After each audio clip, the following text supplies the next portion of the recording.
Buenos dias! Yo si VINNIE Gerard ELICANO, Senior Education Program Specialist, Division in charge for Private Schools, Division Testing and Evaluation Officer, and the Special Consultant for Special Education.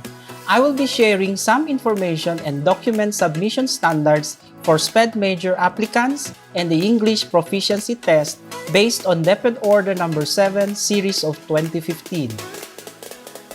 Additional requirements for special education elementary applicants: that he or she must possess any of the following qualifications: Bachelor's of Science in Elementary Education or Bachelor's of Science Special Education with specialization in special education in the undergraduate program, Bachelor's of Science in Elementary Education or Bachelor of Science Special Education with 18 units in the Masters of Arts Special Education and 3 years actual teaching in special education with very satisfactory performance rating, BSEd or BS-SPED with 15 units MA SPED and 4 years of actual teaching in special education with very satisfactory performance rating,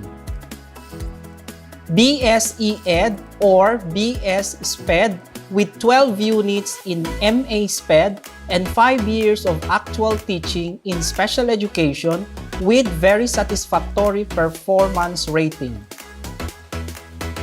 BSEd or Bachelor's of Science in Education with 9 units MA SPED and 6 years actual teaching in special education with very satisfactory performance rating, BSEd or BS-SPED or BSE with teaching experience in special education or inclusive setting with very satisfactory performance rating. In cases where applicants do not have the appropriate educational qualification for special education, they may still be evaluated but shall be categorized separately from those who have met the said requirements. He or she must have at least 3 years of experience in providing educational services to any of the categories of children with special needs. This is to be verified by a certification from the principal to be submitted as part of the application. A certification from the principal that the applicant has had a very satisfactory performance rating for the last 3 years must be submitted as part of the application.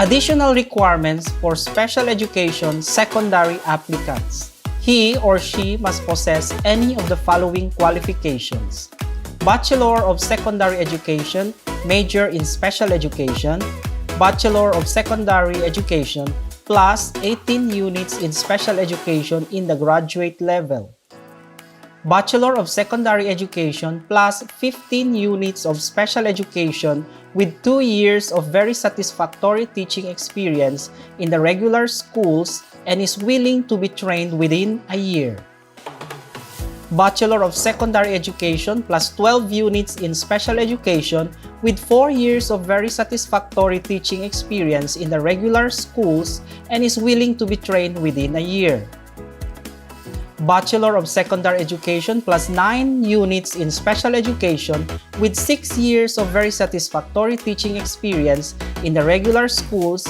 and is willing to train within a year, Bachelor of Secondary Education plus 2 years of very satisfactory teaching experience as a special education teacher. For applicants with special education or SPED as their specialization, applicant who is a graduate of BEd major in SPED may apply for Teacher 1 position following hiring guidelines as stated in DepEd Order No. 7 Series of 2015.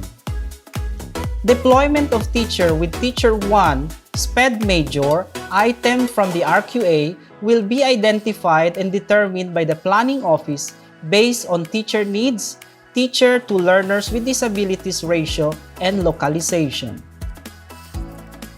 BEd SPED major applicants in the RQA are eligible for Teacher 1 item and can be assigned in the regular setting. For English communications with 15 points in the RQA process, an English proficiency test shall be administered to the applicants by the National Education Testing and Research Center, NETRC, now the Bureau of Education and Assessment. The respective division testing coordinators shall coordinate with the BEA regarding the conduct and schedule of the exam in their division, which should be within February to March. The total percentage score obtained by an applicant shall be multiplied by the weight of 15 points as follows. Percentage score, for example, of 98% or 0.98. Weighted points, 15. Rating is equivalent to 0.98 times 15 is equals to 14.17 points. For the English proficiency test, list of teacher applicants submitted by the Human Resource Management Office to the Division Testing and Evaluation Center shall serve as the official list of examinees. Therefore, there is no need for registration.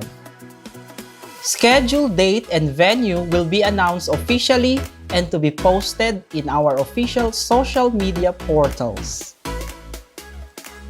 Muchísimas gracias y otra vez, el de ustedes especial amigo VINNIE ELICANO que te habla. No hay cosa imposible, cree, junto, puede.